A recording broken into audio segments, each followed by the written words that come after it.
नमस्कार।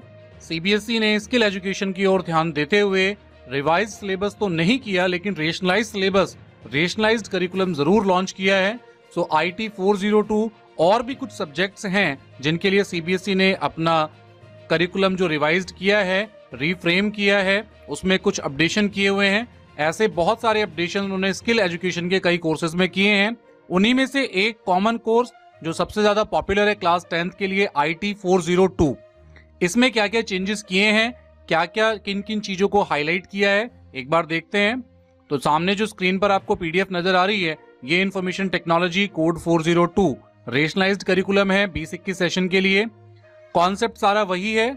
आपकी part A 10 marks की है, पार्ट बी आपकी 40 मार्क्स की है। टोटल नंबर ऑफ जो पेपर का आपका थ्योरी एग्जाम है वो 50 का, और प्रैक्टिकल भी आपका पार्ट सी और पार्ट डी, जिसमें 35 नंबर का आपका प्रैक्टिकल वर्क है और 15 नंबर का आपका प्रोजेक्ट वर्क रहने वाला है। इसमें कोई चेंजेस नहीं है। चेंजेस कहां पर शुरू होते हैं? Employability skills as it is है, इसमें कोई चेंजेस नहीं किए गए हैं। अब आते हैं सब्जेक्ट स्पेसिफिक स्किल्स, जिसे हम पार्ट बी के नाम से जानते हैं।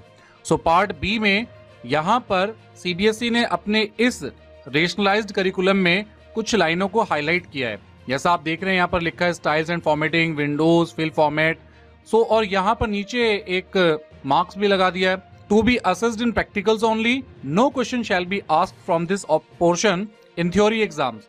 आपके थ्योरी एग्जाम में तो इन टॉपिक से क्वेश्चन नहीं आएंगे, बट प्रैक्टिकली आपको कहीं भी छूट नहीं दी है।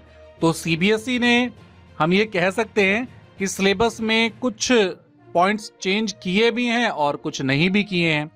प्रैक्टिकली टर्म्स में आपको सारा काम करना है और थ्योरेटिकली में आपको थोड़ा सा छूट मिली है, लेकिन उस थोड़ी सी छूट का भी ना हमें कोई बेनिफिट लग नहीं रहा है, क्योंकि जब हम प्रैक्टिकली उस कॉन्सेप्ट को जानते हैं तो थ्योरेटिकली तो हम लिख ही सकते हैं। सो ये जितने भी येलो कलर के पॉइंट्स आपको हाईलाइटिंग मिल रही है, लाइक डिजिटल डॉक्यूमेंटेशन में style and formatting, fill format, new style and drag and drop option.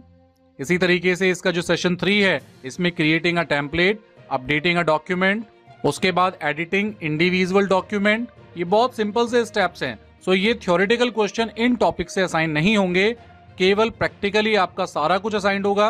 बस थ्योरेटिकल टॉपिक्स आपको यहाँ से, यानी कि बोर्ड एग्जाम में जो क्वेश्चन आएंगे वो सीबीएसई इन टॉपिक से फ्रेम नहीं करेगी। इसी तरीके से यूनिट 2 इलेक्ट्रॉनिक स्प्रेडशीट में creating reference to other documents by using keyboard and mouse, setting up a spreadsheet for sharing, calc application से, जिसमें से आपके थ्योरेटिकल क्वेश्चन नहीं आएंगे। थ्योरेटिकल क्वेश्चन इन टॉपिक से नहीं आएंगे, पर्टिकुलर जो लाइन हाईलाइट की हुई है।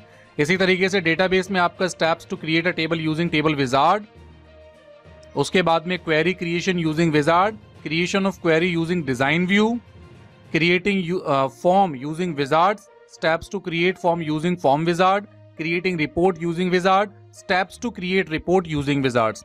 तो ये आपके डेटाबेस चैप्टर से हैं, जो आपके थ्योरेटिकल पार्ट से क्वेश्चन यहां से पुटअप नहीं होंगे।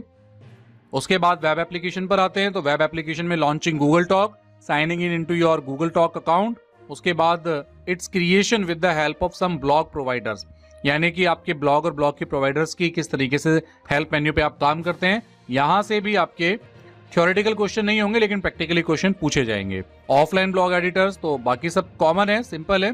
तो आपको पूरा सिलेबस देख के ही समझ में आ गया होगा कि सिलेबस में ऑलमोस्ट कोई चेंजेस नहीं किए हैं। बस हाँ, एक रेशनलाइज्ड उन्होंने कुछ थोड़ा बहुत जो है कॉन्सेप्ट डाल दिया है, जस्टिफाई किया है कि आप भाई प्रैक्टिकली आप नहीं कर पाएंगे इन चीजों को लैब के अंदर, तो आपने थ्योरेटिकली ये कॉन्सेप्ट पढ़े हैं तो आप इनका रिप्लाई कर सकते हैं। लेकिन अब सीबीएसई ने इन पॉइंट्स को, ये जो पॉइंट्स हाईलाइट किए हैं, ये वो सारे पॉइंट्स हैं जो प्रैक्टिकली पॉसिबल हैं। थ्योरेटिकली ये तभी आप कर पाएंगे जब प्रैक्टिकली आप जानते होंगे, लेकिन सीबीएसई ने प्रैक्टिकल में कोई छूट नहीं दी है। प्रैक्टिकली में आपको ये सारे करके देखने हैं। तो यहाँ पर हमारे लिए खुश होने की बात यह है कि जो पोर्शन हमारा प्रैक्टिकल का था उसमें से कुछ पोर्शन थ्योरेटिकली नहीं पूछा जाएगा, लेकिन अगर हम प्रैक्टिकली अपने आप को और थ्योरेटिकली दोनों तरीके से इंप्रूव करते हैं तो आपको कहीं भी कोई दिक्कत आने वाली नहीं है। और आपका जो ये चैनल है, ये आपको गाइड करता है completely according to latest syllabus. आपके लिए हमने यहाँ पर आईटी 402 के लिए प्लेलिस्ट तैयार की हुई है। अगर आप हमारे चैनल की प्लेलिस्ट पर जाएंगे, वहां पर आपको क्लास 10th एम्प्लॉयबिलिटी 2020-21 और क्लास 10th 2020-21 दोनों की कंप्लीट प्लेलिस्ट मिल जाएगी, और उसमें unit wise, session wise, deeply with the simple example, बहुत सिंपल एग्जाम्पल्स के थ्रू कंप्लीट इस कोर्स को यहाँ पर डिफाइन किया गया और हमने एक्सप्लेन किया है। आपकी कोई भी क्वेरी है तो आप हमें कमेंट करके बता सकते हैं। Thank you everyone.